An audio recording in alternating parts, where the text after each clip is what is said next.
हमारे 2 हार्मोन्स हैं, कोर्टिसोल और एक इंसुलिन। कोर्टिसोल जब आएगा, ये स्ट्रेस हार्मोन है, ये बॉडी में फैट जमा करेगा। इंसुलिन की स्पाइक आएगी, वो फैट जमा करेगी। इसलिए आपने देखा होगा कि कुछ लोग ऐसे होते हैं जो खाए जा रहे हैं, लेकिन वो पतले ही पतले हैं, मोटे ही नहीं हो रहे। कुछ लोग ऐसे हैं थोड़ा-सा खाते हैं, इवन कि वर्जिश भी कर रहे हैं, अपनी डाइट भी कंट्रोल कर रहे हैं, लेकिन उनका वज़न जू का तू है। वो कहते हैं हम कुछ खाते भी नहीं हैं, फिर भी मोटे होते जा रहे हैं। तो इस पे आज बात करेंगे। मेरा नाम डॉक्टर उस्मान नईम है, मैं गैस्ट्रोएंटरोलॉजिस्ट और हेपेटोलॉजिस्ट हूँ, और हम आप तक जो भी मालूमात पहुँचाते हैं वो साइंटिफिकली प्रूवन होती है। अब 2 हार्मोन है, कोर्टिसोल और इंसुलिन।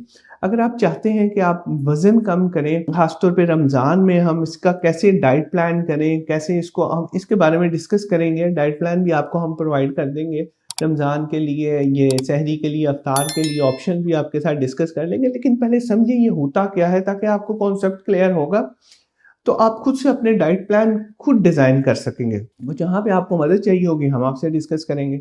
सबसे पहले 4 चीज़ें ऐसी हैं जो आपको मोटापे की तरफ लेकर जाती हैं। ज़ाहिर है मेटाबॉलिज़्म स्लो होगा, एक्सरसाइज़ कम करेंगे तो इनसे तो होगा। लेकिन अगर आप 4 फैक्टर को कंट्रोल कर लें तो आपका मोटापा काफ़ी हद तक कंट्रोल हो जाएगा। उसपे 4 एस हैं।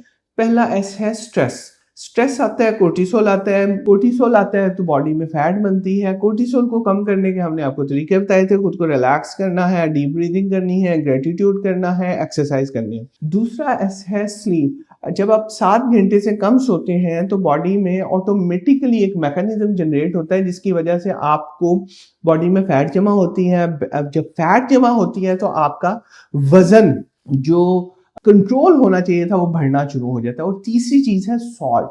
जितना ज्यादा सॉल्ट लेंगे उतना ज्यादा आपके लिए प्रॉब्लम बढ़ने के चांसेस हैं। और आखिरी चीज इसमें जो मैं आपसे डिस्कस करना चाह रहा हूँ वो है शुगर।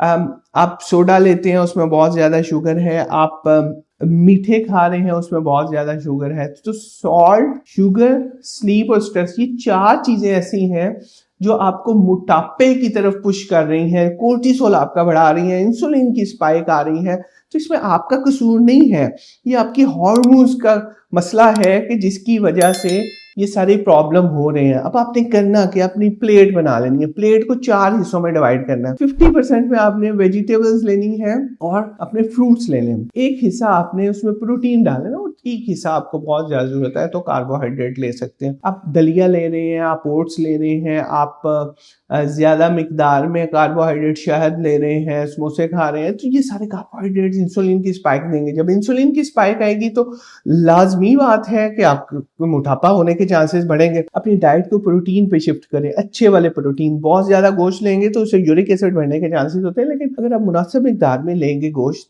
या प्लांट बेस्ड प्रोटीन लेंगे तो उसमें यूरिक एसिड नहीं बढ़ेगा। तो आपने स्लीप, स्ट्रेस, सॉल्ट, शुगर से अब परहेज कर ली, बॉडी को मेटाबॉलिज्म बढ़ाने के लिए एक्सरसाइज भी कर ली, स्ट्रेस भी कम कर लिया, प्रोटीन पे भी शिफ्ट हो गए। तो अगर इन बातों पर आप अमल कर लें तो रमजान में कम से कम आपका 15 से 20% तक वेट कम हो सकता है, अगर आप कैलोरी डेफिसिट में चले जाएं। कैलोरी डेफिसिट में जाएं, वेट अब 6% भी अगर आप वजन कम कर लेते हैं तो फैटी लिवर रिवर्स होने के चांसेस तकरीबन 15% हो जाते हैं। तो रमजान में आप प्लान करें कि हम एक तो अपनी मेटाबॉलिज्म अच्छी करेंगे, दूसरा अपना फैटी लिवर को रिवर्स करेंगे, और तीसरा शुगर, ब्लड प्रेशर होने के चांसेस भी कम होते जाएंगे। इसमें अगर आपको डाइट प्लान इससे मुतालिक कोई मालूमात चाहिए हो और या मेटाबॉलिज्म को कोर्टिसोल के मुतालिक चाहिए हो तो ज़रूर पूछें। अल्लाह हाफिज़।